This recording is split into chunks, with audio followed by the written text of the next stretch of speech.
Chapter 1. The Man with No Name. In the quiet folds of the Appalachian Mountains of Kentucky, life moves at a pace the rest of the world has forgotten. There, away from the noise of cities and the demands of modern society, lives a man whose very existence challenges what most of us consider normal. His name is Titus Morris, or at least, that is the name he is known by.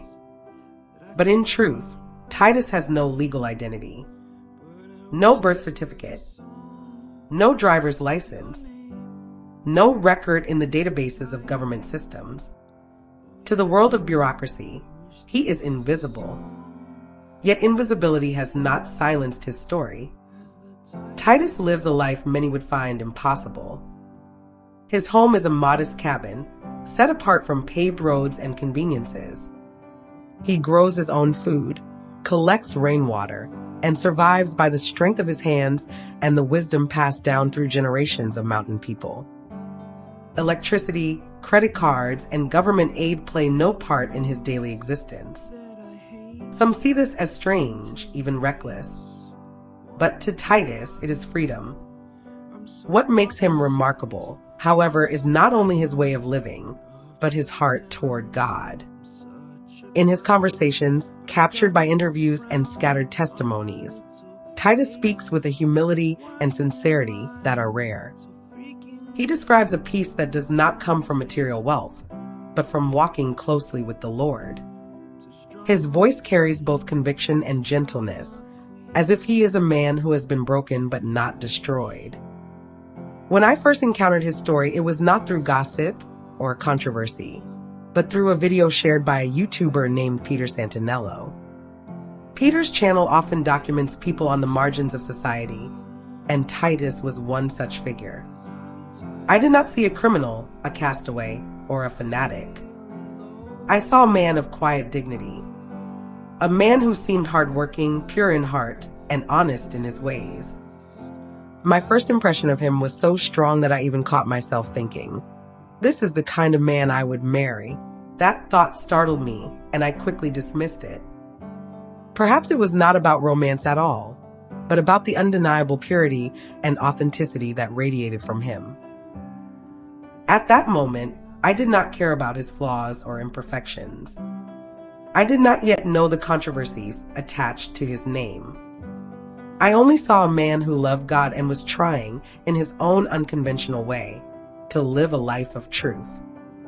But the internet has a way of pulling back the curtain on people's lives, exposing not only their testimonies, but also their sins. As I read through the comments section of that first video, I felt an uneasiness in my spirit. Something was not right. A wave of fear and sorrow washed over me, as though danger was looming over this man. My heart became heavy, and I felt an unexplainable urgency to pray for him. It was then that my journey with the story of Titus Morris truly began. I did not seek him out, his story sought me. And from the start, I knew God wanted to teach me something through this man. The Bible tells us that God often uses the weak things of the world to confound the strong. Titus, with his lack of legal identity and his off-grid existence, seemed like the very picture of weakness in the eyes of the world. But to God, he was still a vessel. I could not shake the thought, why am I so drawn to his story? Out of all the people in the world, why this man? I could not answer, but I sensed the Holy Spirit whispering that there was something deeper here than meets the eye.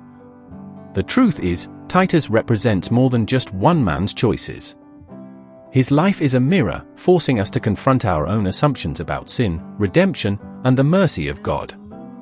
His story reminds us that even those who appear broken, controversial, or hopeless are still within God's reach.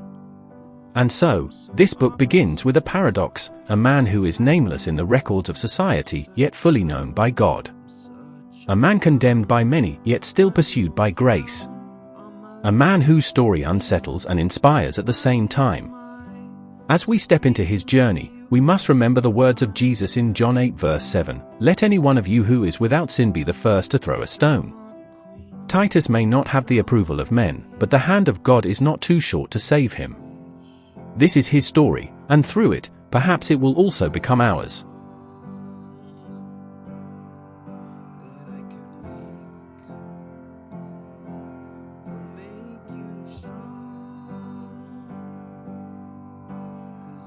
tired.